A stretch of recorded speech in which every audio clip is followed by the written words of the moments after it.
सारे देश ने देखा, जब विपत्ति आई, जब आपत्ति आई, तो कौन सामने आकर खड़ा हुआ?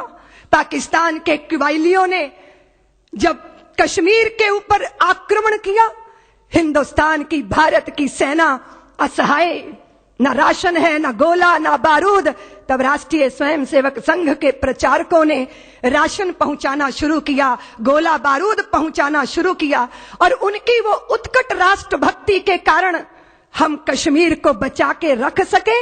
देश के पहले प्रधानमंत्री नेहरू जी को भी ये स्वीकारना पड़ा कि अगर राष्ट्रीय स्वयंसेवक संघ के स्वयं सेवकों ने अपनी सेवाएं मां भारती के चरणों में अर्पित ना की होती तो कश्मीर को बचाना मुश्किल हो गया होता।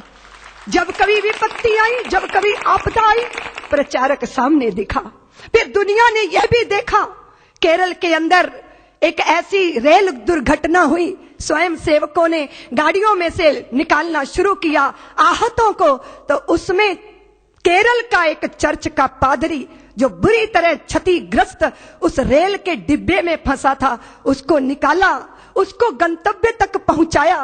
वो देखकर अचंभित था, आश्चर्यचकित था कि राष्ट्रीय स्वयंसेवक संघ का स्वयंसेवक बिना धर्म भेदभाव दृष्टि रखे हुए मुझ आहत की सेवा करने वाला। वो अचंभित हो गया, हतप्रभ हो गया।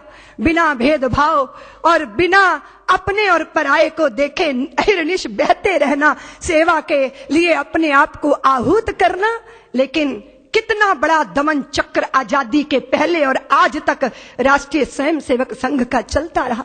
आदरणीय नरेंद्र मोदी जी ने कहा कि नहीं जानता जगत एक प्रचारक कैसे जीता है, उसके जीवन का लक्ष्य और उसके प्रति उसका उदात्त भावना क्या है, वो जो संघ को इतना विस्तार देती है, इतने दमन के बाद भी नई ऊर्जा देती है, वो क्या है? वो शस्त्र नहीं है, वो है वैचारिक धरातल। कोई भी व्यक्ति तब तक अपने लक्ष्य की तरफ अग्रसर रह सकता है जब तक उसके पास वैचारिक धरातल है, वो वैचारिक निष्ठा। कितनी सारी विपत्तियां आई, कितने सारे विघ्न बाधाएं आए, लेकिन जब जब भी विघ्न सामने आते हैं, सोते से हमें जगाते हैं। खम ठोक ठेलता है जब नर, पर्वत के जाते पांव खड़। ये स्वयं सेवकों ने अपने जीवन में करके दिखाया है। मैं तो इतना ही निवेदन करूंगी, आज ज्योति पुंज का अर्पण नहीं हो रहा। प्रचारक का जीवन, उसकी सादगी, उसकी सरलता, उसकी सच्चरित्रता, उसकी आभा से ज्योति पुंज के माध्यम से वो प्रकाश लोकार्पित हो रहा है जो सारे विश्व को प्रकाशित करेगा। एक प्रचारक का जीवन कैसा होता है? वो निजता से ऊपर उठकर कैसे व्यक्ति से व्यष्टि से समष्टि के लिए चिंतन करता है और अपने आप को आहूत करता है।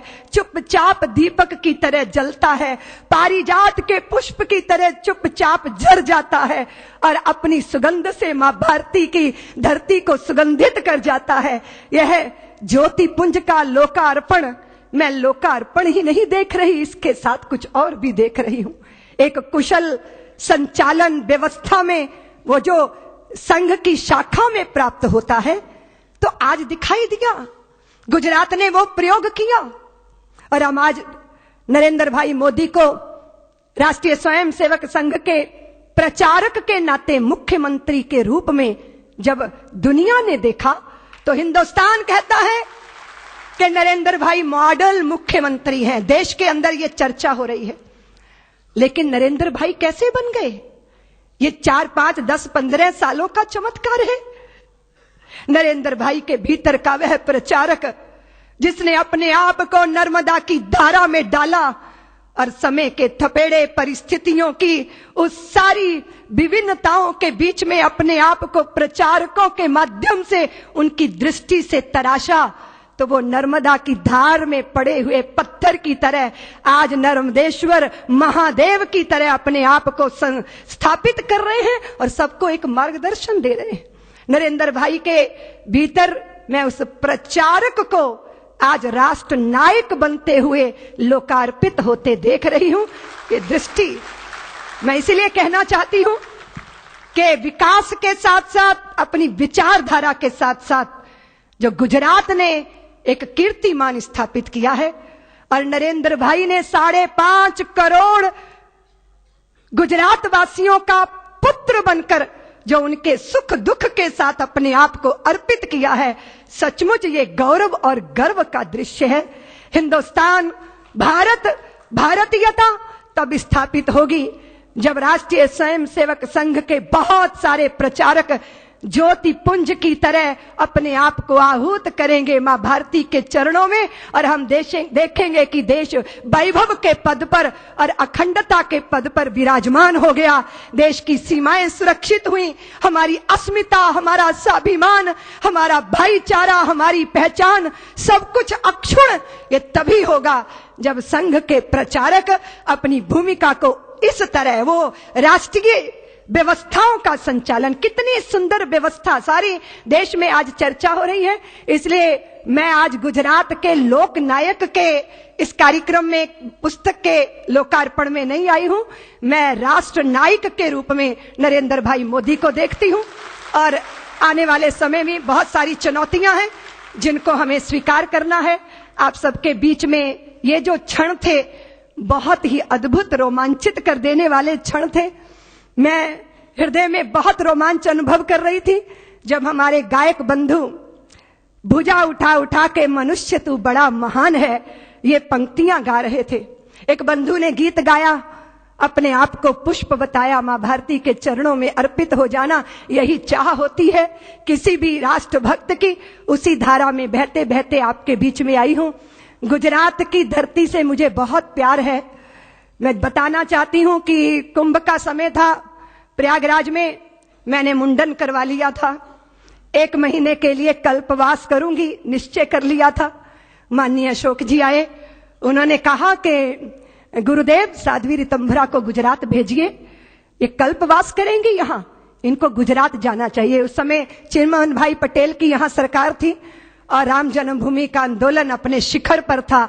मैं गुजरात की गली गली, गांव गांव में राम भक्ति का संदेश लेकर गई थी। गुजरात वालों को शायद याद होगा, मेरी बड़ी आत्मीयता है गुजरात के साथ, क्योंकि गुजरात मेरी संघर्ष भूमि रही है। और हिंदुत्व के उदय काल का जब प्रारंभ था तब मैंने भी थोड़ी सी सेवा गुजरात की धरती पर की थी, इसलिए मेरा भावनात्मक रिश्ता गुजरात के साथ है। और नरेंद्र भाई ने निमंत्रण दिया, आपने बुलाया, हम चले आए। आपने जिन प्रचारकों के बीच में अपना जीवन जिया उनके बारे में लिखा है, गुजराती की लिपि में लिखा गया है। मैं सोचती हूं कि इसका हिंदी संस्करण भी निकलेगा तो निश्चित मैं भी सौभाग्य अर्जित करूंगी उसे पढ़ने के लिए।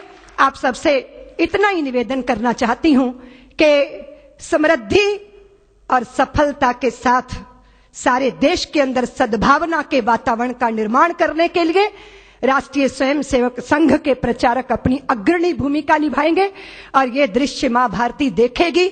हम सब गौरव का अनुभव करेंगे, अपने लक्ष्य को पाएंगे। सच है कि साधना न व्यर्थ कभी जाती, चलकर ही मंजिल मिल पाती।